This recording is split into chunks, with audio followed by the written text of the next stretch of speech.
సంపూర్ణ కార్తీక పురాణం 11/30వ అధ్యాయం. అగస్త్య సాధారణమైన దొమ్మిగా కొట్లాటగా ప్రారంభమై మారి ఆ సమరముక మహాయుద్ధముగా పరిణమించినది. అస్త్రశస్త్రాలతో, పదునైన బాణాలతో, వాడివాడి గుదియలతో, ఇనుపకట్ల తాడికర్రలతో, ఖడ్గ, పట్టిన, ముసల, శూల, భల్లాతక, తోమర, కుంభ, కుటారాద్యాయుధాలతో ఘోరముగా యుద్ధము చేశారు. ఆ సంకుల సమరములో కాంభోజరాజు 300 బాణాలను ప్రయోగించి పురంజయుని గొడుగును, జెండాను, రథాన్ని కూలగొట్టాడు. అనంతరం ఇంకొక 5 బాణాలతో గుర్రాలను కూల్చివేశాడు. మరికొన్ని బాణాలతో పురంజయుని గాయపరిచాడు. అందుకు కోపించిన పురంజయుడు బ్రహ్మాస్త్ర మంత్రముతో అభిమంత్రించిన పదునైన 10 బాణాలను కాంభోజ రాజుపై వేశాడు. ఆ బాణాలు కాంభోజుని కవచానని చీల్చి గుండెలో దిగబడ్డాయి. రక్తం ధారాపాతంగా కారుతుండగా తన వక్షంలో గ్రుచ్చుకున్న బాణాలను పెరికితీసి ఆ కాంభోజ మహారాజు, ఓ పురంజయ, నేను పరుల సొమ్ముకు ఆశపడేవాడిని కాను. నీవు పంపిన బాణాల్ని నీకు త్రిప్పి పంపుతున్నాను, తీసుకో అంటూ వానినే తన వింట సంధించి పురంజయుని మీదకు ప్రయోగించాడు. ఆ బాణాలు పురంజయుని సారథిని చంపివేశాయి. ధనుస్సును ముక్కలు చేశాయి. పురంజయుని మరింత గాయపరిచాయి.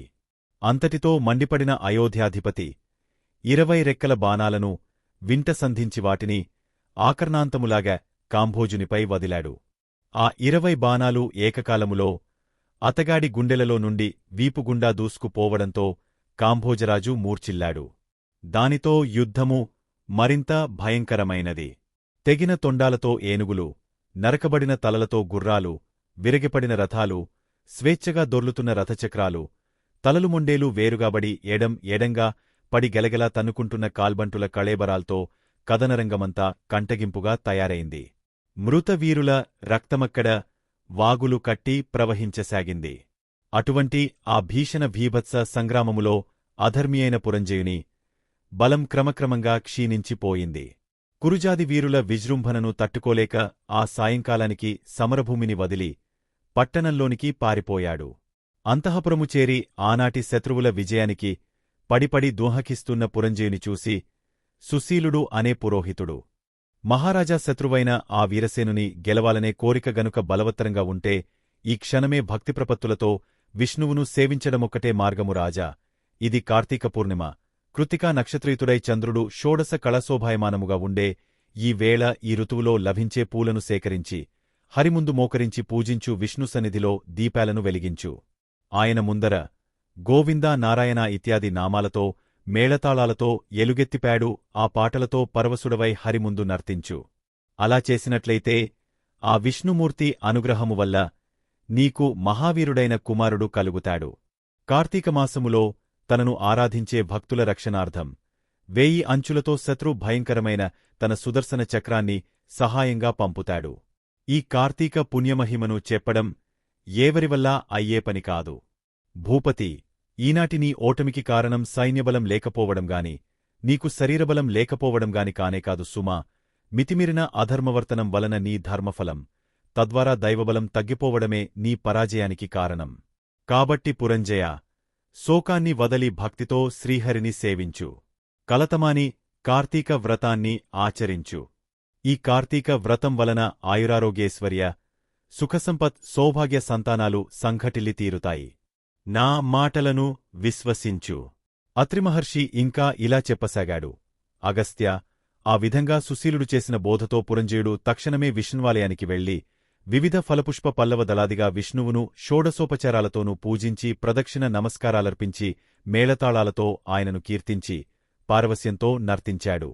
అంతే కాదు, బంగారంతో విష్ణు ప్రతిమను చేయించి దానికి కూడా పూజలు చేశాడు. దీపమాలికలు వెలిగించి అర్పించాడు. ఆ రాత్రంతా అలా విష్ణుసేవలో విలీనుడైన పురంజయుడు మరుసటిరోజు ఉదయమే శేషసైన్య సమేతుడై పునః యుద్ధరంగాన్ని చేరాడు. నగర సరిహద్దులను దాటుతూనే శత్రువులను సమరానికి ఆహ్వానిస్తూ భీషణమైన ధనుష్టంకారాన్ని చేశాడు. ఈ థంకారం చెవినబడిన కాంభోజ కురుజాది బలాలు పురంజయుడిని ఎదుర్కొన్నాయి. వజ్రాల వంటి కత్తులతోనూ పిడుగుల వంటి బాణాలతోనూ అమిత వేగవంతాలు ఆకాశానికి సైతం ఎగరగలిగినవి అయిన గుర్రాలతోనూ ఐరావతాల వంటి ఏనుగులతోనూ అన్యోన్య జయకాంక్షా తత్పరులై ప్రాణాలకు తెగించి పోరాడే కాల్బాలతోనూ క్రమక్రమంగా యుద్ధం దారనిరీక్ష్యమానంగా పరిణమించసాగింది.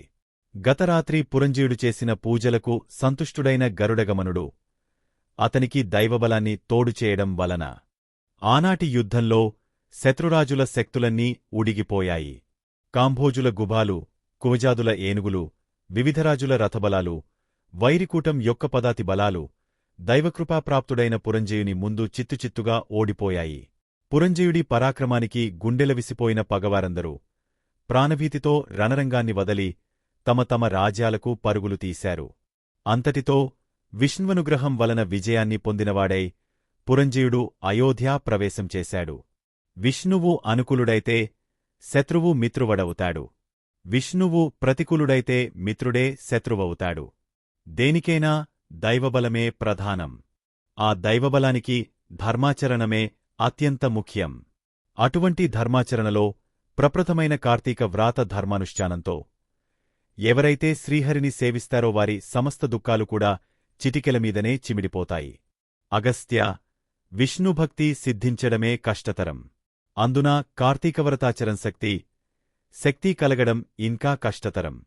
కలియుగంలో ఎవరితే కార్తీక వ్రతము శ్రీహరిసేవ వదలకుండా చేస్తారో వాళ్లు శూద్రులైనా సరే వైష్ణవోత్వములుగా పరిగణింపబడతారు. వేదవిధులైన బ్రాహ్మణులైనప్పటికీ కూడా ఈ హరిసేవ కార్తీక వ్రతాచరణలు లేనివాళ్లు కర్మచండాలులేనని గుర్తింపు. ఇక వేదవేత్తయే హరిభక్తుడై కార్తీక వ్రాతనిష్ఠుడైన వానియందు సాక్షాత్తు ఆ విష్ణువు నివసిస్తాడని చెప్పబడుతోంది.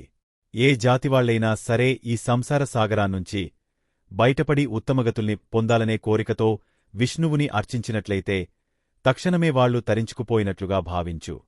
అగస్త్య స్వతంత్రుడుగాని పరతంత్రుడుగాని హరిపూజాసక్తుడై ఉంటేనే ముక్తి. భక్తులకా శ్రీహరి, విష్ణువుకి భక్తులు అన్యోన్యానురాగబద్ధులై ఉంటారు.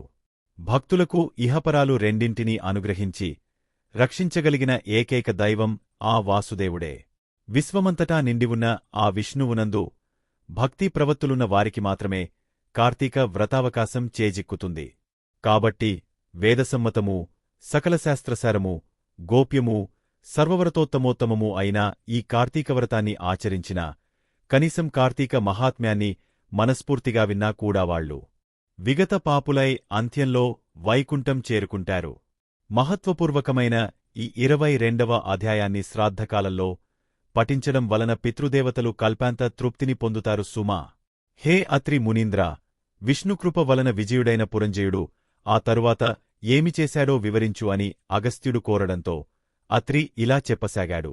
భగవత్కృప వలన భండన భూమిలో విజయలక్ష్మి వరించిన పురంజయుడు అగస్త్యుడు కోరడంతో అత్రి ఇలా చెప్పసాగాడు.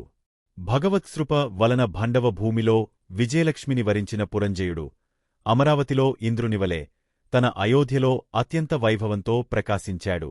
గతంలోని దుష్టభావాలను విసర్జించి సత్యశౌచపాలనం, నిత్యధర్మాచరణం, దానశీలత, యజ్ఞయాగాది నిర్వహణలు ఇత్యాదులు చేస్తూ ప్రతివర్ష ప్రయుక్త కార్తీక వ్రతాచరణం వలన విగత కల్మషుడై విశుద్ధుడై అరిషడ్వర్గాన్ని జయించి పరమ వైష్ణవుడై మనసాగాడు. అంతేగాదు నిరంతరము కూడా శ్రీహరి పూజాప్రియుడై ఏ దేశాలలో ఏ క్షేత్రాలలో తీర్థాలలో విష్ణువును ఏ విధాలుగా పూజించడం వలన తన జన్మ తరిస్తుందా అనే తపనతో ఉండేవాడు. అంతగా హరిసేవా సంవిధాన సంతృప్తుడైన కారణంగా ఒకనాడు ఆకాశవాణి, పురంజయ, కావేరీతీరంలో శ్రీరంగ క్షేత్రం ఉంది. శ్రీరంగనాథుడనే పేర అక్కడ వెలసి ఉన్న విష్ణువును కార్తీకమాసంలో అర్చించి జనన మరణాలనుంచి కడతేరుమని ప్రబోధించడంతో రాజ్యపాలనను మంత్రులకు అప్పగించి తగినంత చతురంగా బలయుక్తుడై అనేక తీర్థక్షేత్రాలను దర్శిస్తూ అక్కడెక్కడ యోగ్యవిధిగా శ్రీహరినే అర్చిస్తూ కావేరీ మధ్యంగతమైన భూలోక వైకుంఠమైన శ్రీరంగాన్ని చేరి కార్తీక మాసమంతా కావేరీ నదిలో స్నానాదులని శ్రీరంగంలో రంగనాథ సేవలను చేస్తూ ప్రతిక్షణమూ కూడా కృష్ణ, గోవింద, వాసుదేవ, శ్రీరంగనాథ అని హరినే స్మరిస్తూ జపదానాది విద్యుక్త ధర్మాలన్నింటినీ నిర్వర్తించికార్ తీకమాస వ్రతం పూర్తి చేసుకుని పునః అయోధ్యను చేరుకున్నాడు. అనంతరం ధర్మకామం వలన సత్పుత్రపోత్రాదుల్ని పొంది కొన్నాళ్లకు సర్వభోగ వివర్జితుడై భార్యాసమేతంగా వానప్రస్థమును స్వీకరించి కార్తీక వ్రతాచరణ విష్ణు సేవలలోనే లీనమై తత్పుణ్యవశాన అంత్యంలో వైకుంఠాన్ని చేరుకున్నాడు.